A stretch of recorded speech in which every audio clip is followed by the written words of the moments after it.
Hello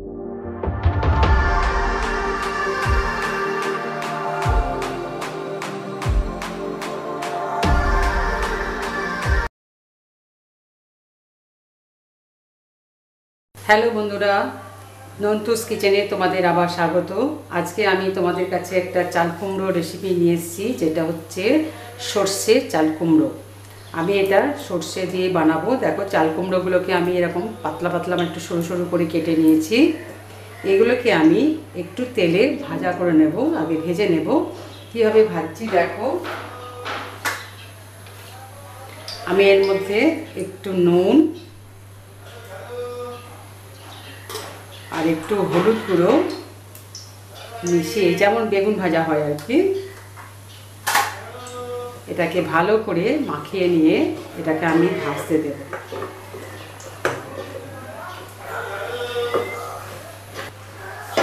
এখানে দেখো, আমি তেল অলরেডি দিয়ে দিয়েছি 2 চামচা মতো। এগুলো ভাজা করব বলে এগুলোকে আস্তে আস্তে আমি এগুলোকে এর তেলের উপরে দিয়ে দেব। ঠিক আছে, এটাকে আমি ঢাকা দিয়ে 1 থেকে 2 মিনিট মতো মাঝে মাঝে খুলবো, খুলে এটা আমি উলট পালট করে একটু লালচে লালচে করে ভেজে দেবো। ঠিক আছে বন্ধুরা, দেখো বন্ধুরা, আমার দুটো পিঠ হালকা করে ভেজে নিয়েছি। এরকমভাবে হালকা করে আমি ভেজে নেব। দেখো বন্ধুরা, আমার এগুলো ভেজে তুলে নেওয়া হয়ে গেছে। আচ্ছা, এই তেলে, যে তেলে আমি এটা ভেজেছিলাম চাল কুমড়োগুলো, সেই তেলটা দিয়েই আমি বাকিটা বানাবো।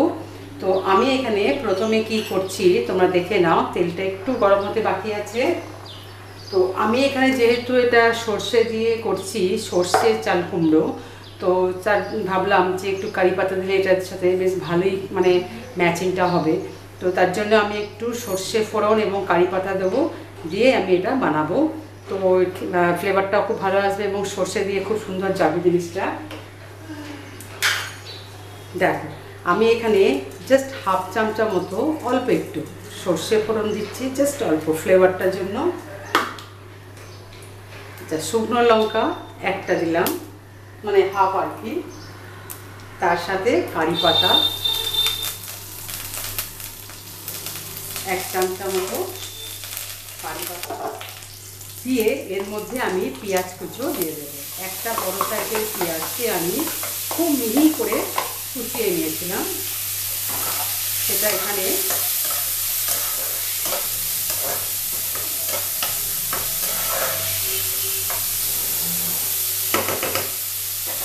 দিয়ে দিলাম। ঠিক আছে বন্ধুরা, এখানে আমার একটু তেল অ্যাড করবো, জাস্ট আর কি 1 চামচা মতো, একটু কম লাগছিল। 1 চামচা রসুন কুচি, রসুনটাকে আমি একটু থেতো করে নিয়েছি, দিয়ে ওটা আমি এর মধ্যে দিয়ে দিলাম।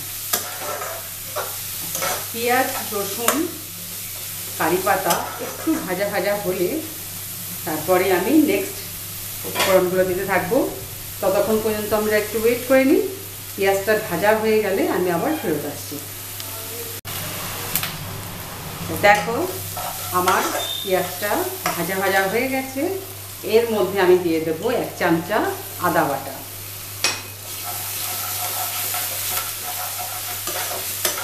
মশলাটা যদি পুড়ে যায় তার জন্য আমি একটু জল অ্যাড করবো।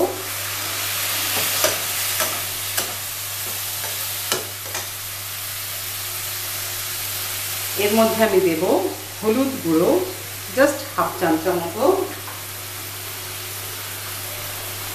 কাশ্মীরি লঙ্কার গুঁড়ো, সেটাও হাফ চামচা মতো,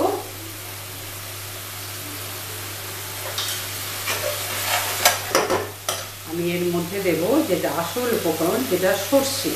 দেখো, এখানে সাদা সর্ষে আমি বেটে রেখেছি, কাঁচা লঙ্কা সমেত 2টো কাঁচা লঙ্কা দিয়েছি। এখানে আমি জাস্ট 1 চামচা, বড় চামচার 1 চামচা সর্ষে বাটা আমি দিয়ে দিলাম। ঠিক আছে বন্ধুরা, এবার নুন আন্দাজ করে স্বাদ মতো নুনটা আমি অ্যাড করবো, পরে চেখে নেব। আর দেবো যেটা, সেটা হচ্ছে একটু চিনি, জাস্ট ব্যালেন্স করার জন্য। ব্যালেন্সের জন্য আমি একটু চিনি দিলাম।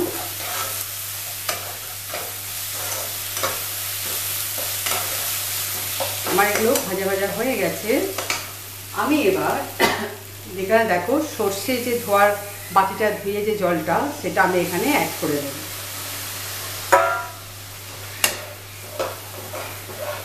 আমার জল আরেকটু লাগবে, জাস্ট চাল কুমড়োগুলো ডুবে যাবে সেরকম মতো জলটা আমি অ্যাড করব। কারি পাতা এবং সর্ষে ফোড়ন দেওয়াতে তার ফ্লেভারটা আরও সুন্দর বের হয়েছে।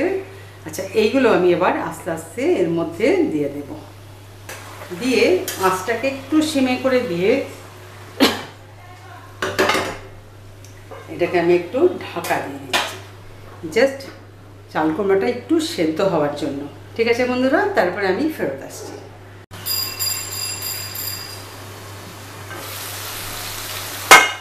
দেখো আমাদের চাল কুমড়োগুলো সেদ্ধ হয়ে গেছে আর রান্নাটাও একদম কমপ্লিট। এটা জাস্ট একটু মাখো মাখো হবে, মানে একদম শুকনো শুকনো একটু হবে আর কি, খেতে খুব ভালো লাগবে। শুকনো শুকনো হয়ে গেছে বন্ধুরা। এটা তাহলে তোমরা অবশ্যই বাড়িতে ট্রাই করবে আর বন্ধুর সাথে শেয়ার করতে ভুলবে না। আর সুন্দর করে আমাকে একটা ছোট্ট করে লাইক বা কমেন্ট দিয়েও জানিও কেমন লাগলো তোমাদের খেয়ে। আর এটা গরম গরম ভাত দিয়ে অবশ্যই খাবে। যারা এখনও পর্যন্ত আমার চ্যানেলটি সাবস্ক্রাইব করে উঠতে পারোনি, প্লিজ চ্যানেলটি সাবস্ক্রাইব করো, পাশে বেল আইকনটা অবশ্যই ক্লিক করতে ভুলবে না। তাহলে বন্ধুরা আমি তাহলে পরের রান্নায় আবার আমি ফিরে আসছি। আজকের মতো তাহলে আমি বিদায় নিচ্ছি। তোমরা ভালো থেকো, টাটা।